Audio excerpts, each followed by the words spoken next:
All right, so hello, I'm Allison Poindexter. And today I'm going to be talking about the dangers that come with education. So just a little bit about me. I'm a junior here at the university, a part of the Regent Scholar Program, and I am majoring in interdisciplinary studies with a concentration in 4th through 8th grade science. I've wanted to be a teacher for as long as I can remember. It's something that I've always been passionate about, with helping the younger generations and developing and growing into the potential that they can be as adults. With being a teacher and wanting to go into the education fields, there's so much that comes with that. So many issues, so many problems, so many student problems that come with it. And so just want to start off with a quote about teaching in today's society. It says, "Teachers have the ability to shape leaders of the future in the best way for society, to build a positive and inspire future generations, and therefore design society both on a local and global scale." Being a teacher doesn't just mean being a teacher. Most of the time we are playing the role of a counselor, a mentor, a friend, a coach, and a lot of the times, especially now in today's society, we are the only adult figures that they could potentially have in their life. So we play such a big role in our students' life. And by doing this comes a lot of issues alone with being a teacher and being a student. We have teachers who we don't get paid enough. We don't get the funding we properly need to give these students what they need in order to succeed. And that hurts the students. We have lack of support from community. There's so many times that student parents are not involved in their child's education and don't really care if they succeed or not. And that's really hard on a student and it is as a teacher in order to give them everything they succeed when they're not getting that support at home. We also have lack of support from the administration and the government and funding and getting stuff provided for our students to provide the best possible education that we can. There's a lot of overcrowding in schools. I know a lot of school districts around here where teachers don't even have a set classroom. They just move around and teach their classes in different classrooms throughout the school. And here recently, bullying and mental health have been such a big issue in school districts nowadays that we're now having to start training teachers how to deal with situations like this.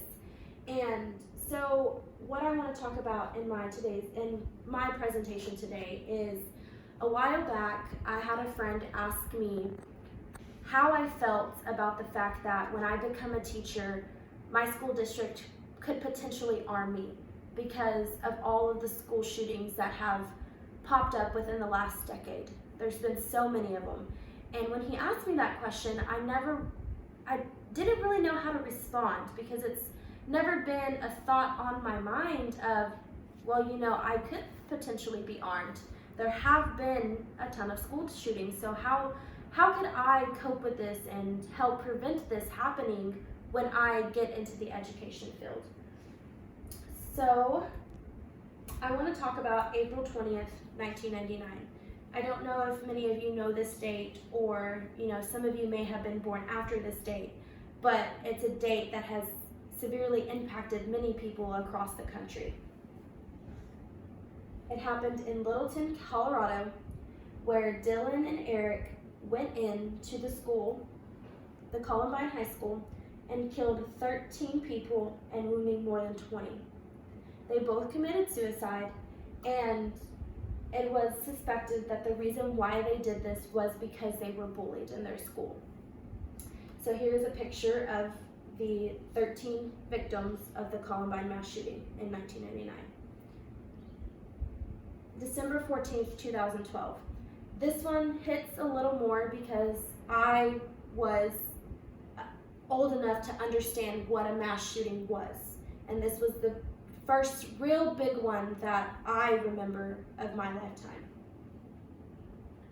It happened in Newtown, Connecticut, where Adam went into the Sandy Hook Elementary School and killed 26 people, and after committed suicide himself.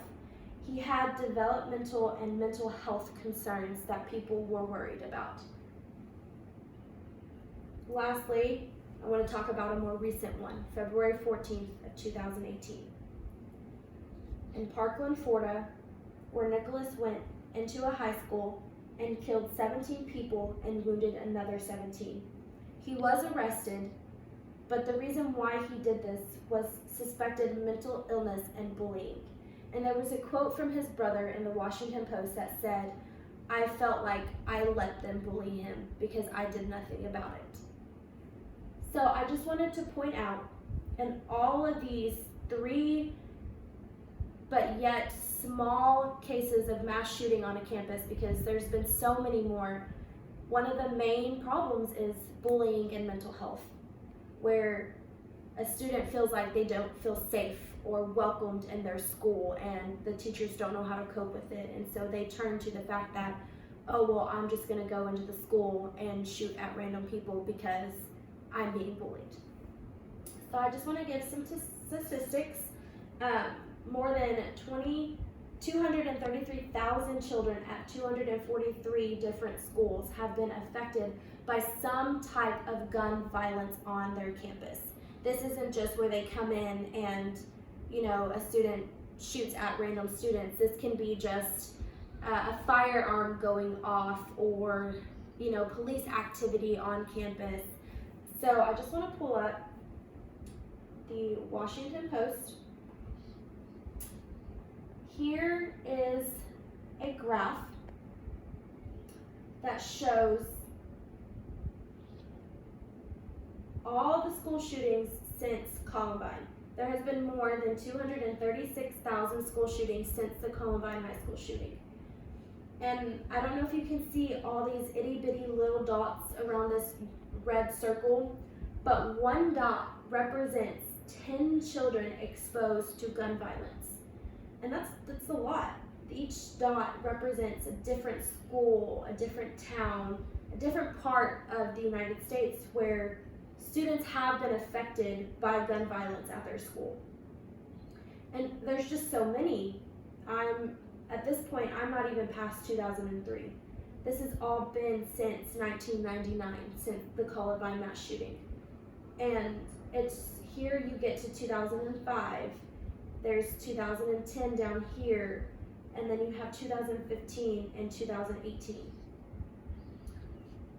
I want to scroll down a little bit further. Right here, it tells you that the most recent school shooting was 5 days ago, on December 3rd of 2019, in Oshkosh West High School in Wisconsin, where a school resource officer shot a student who was armed with a weapon. Both were injured in the confrontation, and there hasn't been much information available since then. But there were 1,580 children present at this school when it happened.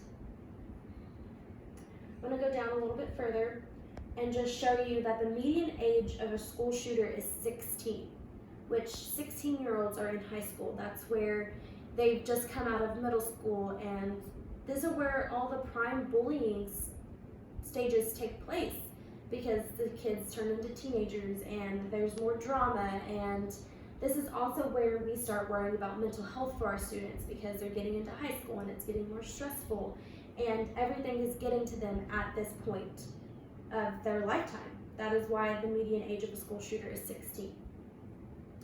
I also want to go to this other website, which shows you all the gun violence that has been affected in the United States since 2013. So between 2013 and 2019, there were at least 506 incidents of gunfire on school grounds since 2013, resulting in 197 deaths, including 33 suicides, and 386 injuries, including 6 self-harm. That's a lot since 2013. It's been 6 years, and there's been over 506 incidents of gunfire violence on campus. And actually, 2018 saw the highest spike in gun violence since 2013. And here are just, you can see all these little dots represent where gun violence occurred in each of these states. So we can go down here to Texas and click this one, the Santa Fe High School shooting. This happened on May 18th of 2018, where armed with a shotgun and revolver, reportedly owned legally by his father, a 17-year-old student opened fire on his classmates and staff at Santa Fe High School, killing 10 and injuring at least 13 others.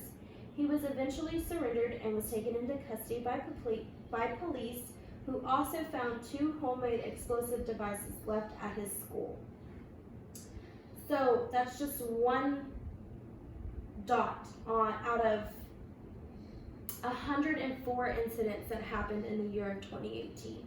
And I'd also like to point out that these aren't just happening on elementary, middle school, and high school campuses. These are also happening on college campuses. These happen at all age levels of the education. And it's just, there's so much that can be prevented just by taking a few steps, and which I want to talk about now. Let me get back to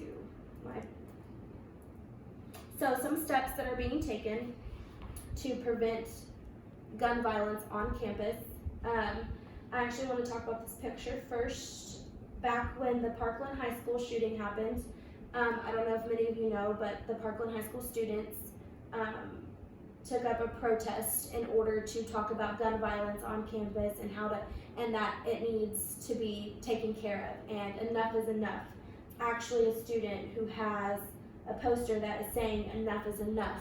We need gun control and better security, and we need to fix the fact that so many gun violence incidents are happening on our school campuses. So again, some steps being taken are gun control, better background checks, mental illness checks, who should own a gun, who shouldn't own a gun, how should you buy a gun. These are all the topics that all the states in the United States are talking about now in order to help prevent this happening on other campuses. There's also a lot of school districts here in Texas that are arming teachers with guns, and they want their teachers to be trained and prepared for a situation where someone could potentially come into the school with a gun and start shooting at students and staff. The teachers are the first line of defense, and they want their teachers to be prepared for this situation, so most school districts are arming their teachers. There's also better steps are being taken to understand mental health and preparing teachers and educating teachers on how to help students cope with the stresses of their life. And I know some of you have seen on videos of teachers doing daily check-ins with their students and making sure that everything is going okay with their life. That's just one step that many teachers are taking in order to help their students cope with whatever is going on, so they don't turn to acts of violence because they feel like their mental health or their needs are not being taken care of. And there's also more steps in helping to prevent bullying on campus. So I now want to talk about what I can do in my classroom in order to help maybe prevent school shootings happening on my campus or school shooting happening on other campuses. So if most of you don't know, this is the Maslow's hierarchy of need, and the foundation of this pyramid is psychological needs. So this is where a student needs to not be hungry when they're at school, or not be tired at school, or making sure that the classroom is, doesn't have too much or too little lighting, basic necessities that a student needs in order to succeed in school. And then you go up to the next tier, which is safety. This means students need to feel safe in the classroom, feel safe in the school that they're coming into, whether that's emotionally, mentally, or physically. Students need to feel safe. They need to feel like they're walking into a place where they know nothing bad is going to happen to them. The next tier is love and belonging. Students need to feel like they belong and that they're accepted in the school, and that their teachers and their peers actually care that they're there and actually care that they're doing something. They're succeeding or not succeeding. They need to feel that love and sense of belonging in order to be successful. And then next we move up to esteem and self-esteem and self-actualization, where students have the confidence they need in themselves in order to be successful in life. And it all stems from the fact that students need to be taken care of. They need to have all of these needs in order to feel like they are doing something and they are being successful and that someone cares for them and someone wants them to succeed in life. So back when I was a sophomore, we took a strengths quest test, and these were my top 3. Includer, consistency, and harmony. I'm a big people person, and I'm definitely someone who likes to include everyone no matter what, and making sure that everyone's getting along and everyone's consistent with being nice and being kind to one another. And that's something that I really pride myself on, and that's something that I can help incorporate into my classroom in order to take steps in preventing bullying and helping with mental health. So it goes to, what can I do? And in reality, it starts with me. It starts in my classroom, where I can provide a caring environment and making sure that all of my students are taken care of and that everyone feels like they belong and they're being kind to their peers. And just like this picture says, kindness is love in action. That's what I want in my classroom, and that's something that I can implement. And if it starts in my classroom, what's not to say that my students can't carry this on to their next classroom, and it makes an impact on the school, and it makes an impact in these students' lives. And that's what I want to do in my classroom. That's what I can do to help prevent bullying and making sure that these students don't turn to acts of violence. And I can also make sure that I'm well prepared for any situation, whether that comes to mental illness, emotional well-being, intellectual well-being, just making sure that I'm prepared and educated on all of my students and all of their needs and every step that I can take in order to help them. So I also want to pull up one last website. I don't know if many of you know about this, but right after the Columbine shooting, this challenge was brought to my school district, and it's called the Rachel's Challenge. And it's something that Rachel, who was a student killed in the Columbine mass shooting, her parents started this challenge and started this movement in order to spread kindness. So I kind of wanted just to show a video real quick of what it is, and so here we go.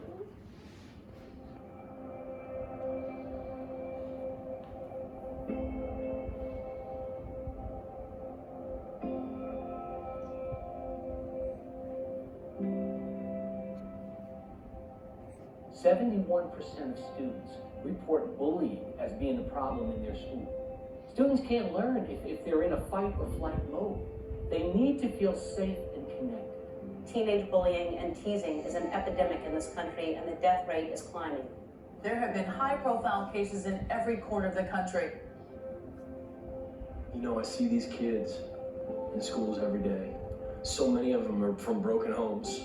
So many of them are from homes where they go home and see drug abuse. They see alcoholism. And for them, their lives are filled with hate and anger and fear. I really wanted to kill myself because I was so miserable.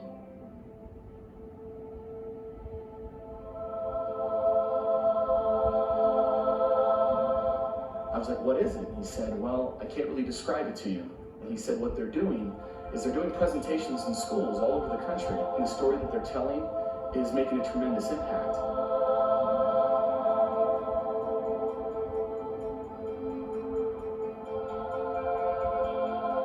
Rachel's Challenge is working hard to promote safer, more connected schools where teaching and learning can thrive. Our administrative team came back and just said, we've got to have this program.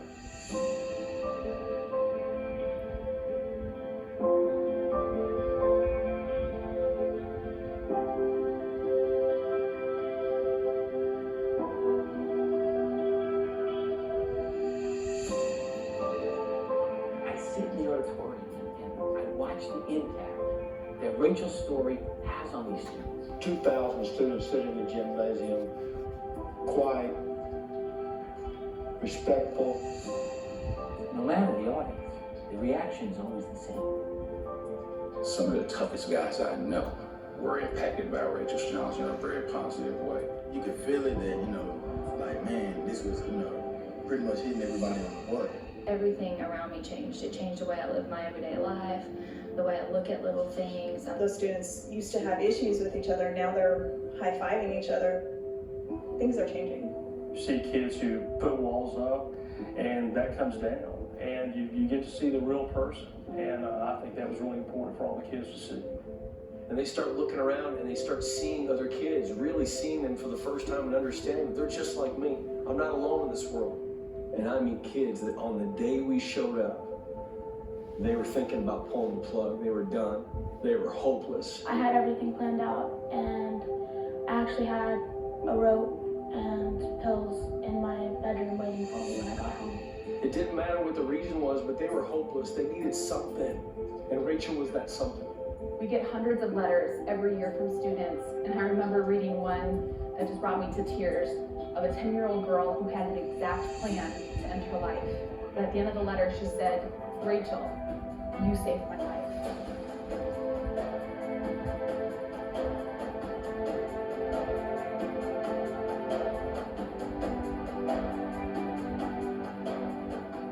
And so many adults I meet, they'll say our kids today, they're lost. They don't have respect. They need to have more rules. And they keep telling kids what they can't do.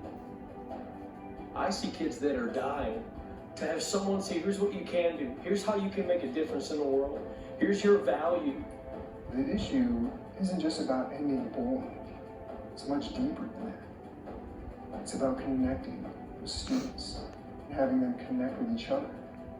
They need to feel accepted, wanted, loved, and appreciated. We all do. Our kids today are dying to know they're not alone. They're dying to know that they matter and that they're cared about. It's about having compassion that they have a story, and having other students realize that when they see this person as a bully, that that's just one layer to them, that this isn't something that defines them at all. Since Rachel's challenge arrived, you can feel, you can see, you can taste the difference.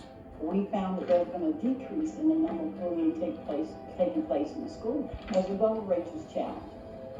And Rachel's story was that huge thing for them that made the difference, that helped them turn the tide. They went from hopeless to hopeful that not only their life would mean something, but that they could make a difference in someone else's life. That's the magic of Rachel's story.